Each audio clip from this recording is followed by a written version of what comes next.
Alright, what's going on, and welcome to the video, guys. So we're going to be looking at the LTG today, and I got about 10 videos to record today. So this is going to be the first one I'm recording, and where are we, guys? We are looking at Westfield, and we are playing the LTG, and I am playing this with my father. I believe he's in the SU-100 or something like that. Super Hellcat, actually. So on this map, guys, what I always do is Steel Guts has a bush that he goes into all the time.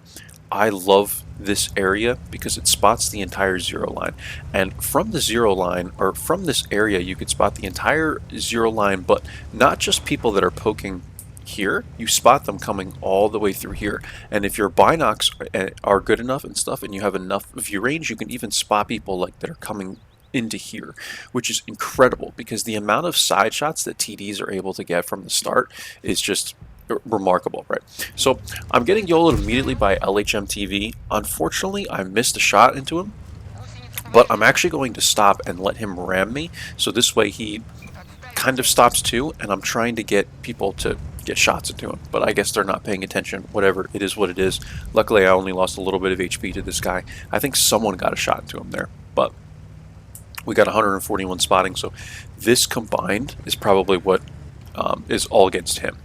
So coming back up, guys, I'm hoping that this guy is not going to YOLO again. So what I'm going to do is just come up to this tree and bush. I'm not going to go all the way, over there again.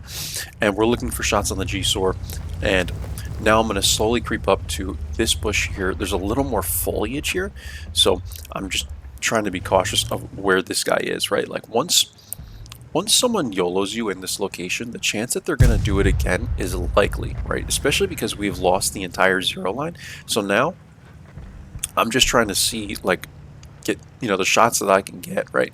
And yeah, I mean, look, guys, it's 2 minutes into this game and we've lost the entire zero line. So there's really not much I can do in this situation.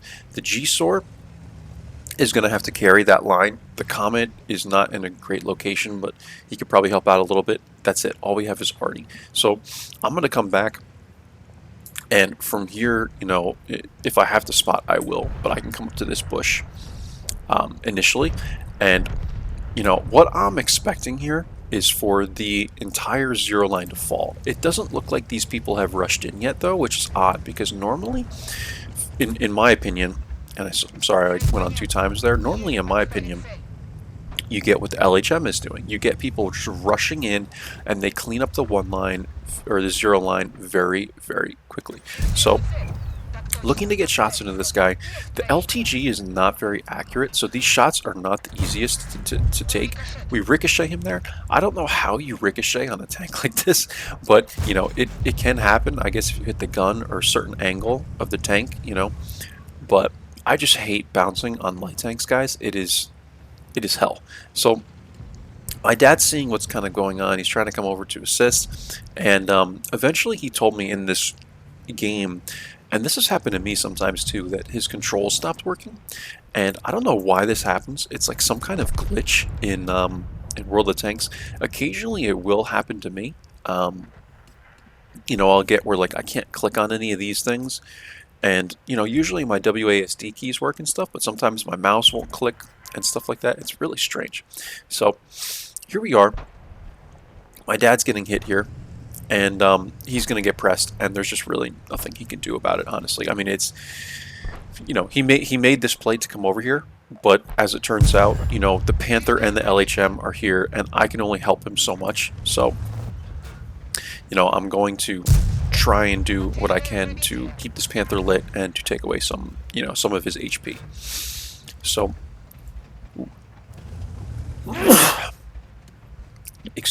bless me.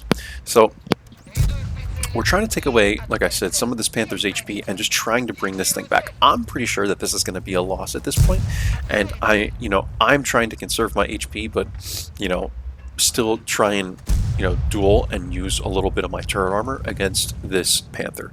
So at this point, no one is really here to help me. The G-Sor is still over here, which I found really odd. Like, the G-Sor basically hugged this area, and I don't know why he hadn't come back or why he's not dead by now, but they completely bypassed this. all these guys just went like this, and they didn't even like check if he was still there, I guess. I don't know. So he's still there. And here comes LHM. He's a one-shot. More than likely to me unless I low roll. But, I mean, this guy was a pain the whole game. He should have been dead the moment he pressed me, right? Honestly, like, he should have been dead. But, as it turns out, he's still alive. Now, G-Sor is, getting some shots into the Panther here. It looks like, I don't know if none of them went in. I mean, he should have 4 shells, there. So LHM hits me there, and now I'm just going to rush. I see that the Panther is not really looking at me. So at this point, it's like there's no reason why I can't just push and take the risk at this point, because the G-Sor is dead. He now can't help me. And yeah, Caliban is here luckily, and he's able to clean this guy up for me. But I do dance around him for the meantime, and 1,600 damage, guys, 141 assists. So, I mean, it's looking like a pretty good, game for me, but I'm still not confident, if we're going to, beat this team or not, because just the way, the circumstances were, and I have a feeling that Basante and T29 are going to try and cap out, and they're just going to get absolutely demolished by the G-Sor, because the G-Sor is able to make plays like that. I mean, the clip on the G-Sor, I want to say it's like 1,400 damage or something like that, right? It's 4 shells, and I think it's like 350 per shot or something like that. So it's a lot, and if you know how to play that tank, it can be insane, right? Like the G-Sor I mean, that thing is just nasty. So I'm not going to try and, go toe-to-toe with the G-Sor. I'm a one-shot anyway. So what I need to do is play very defensive, let the Caliban kind of come up here. And as the Caliban is moving up, and I'm like, all right, I'm going to move up now because I don't really see, him spotting anything at this time. So we're going to fast forward ahead, guys. I'll show you kind of what happens here.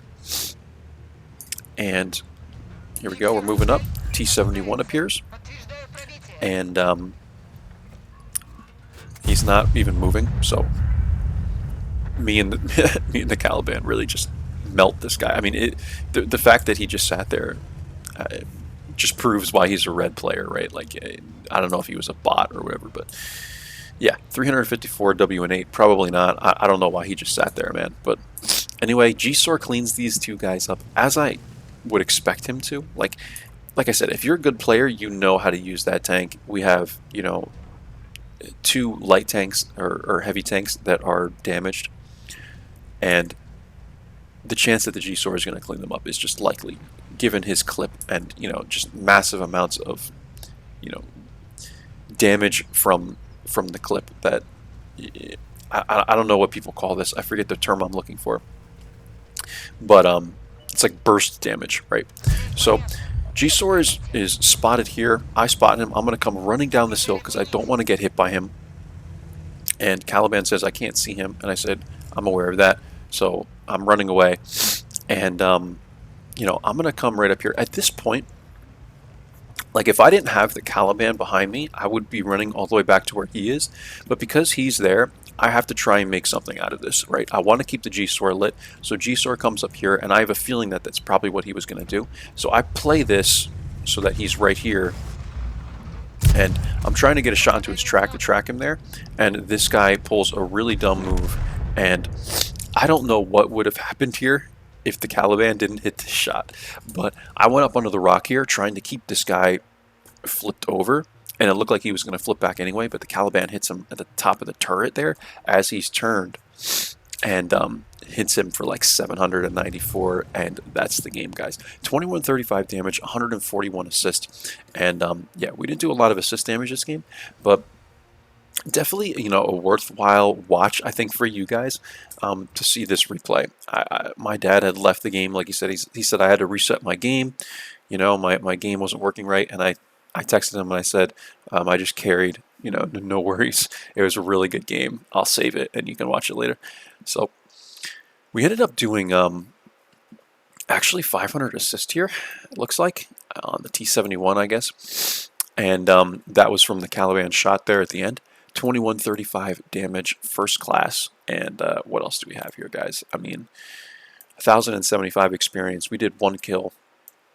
Caliban and Basante both had really good games, and yeah, I mean that's about it for this one. We lost 35k. I'm never making coin in this tank, running rations and the the APCRs that I fire and stuff like that. So that's about it, guys. 19 shots fired, 13 hits, 11 pens, just an average game.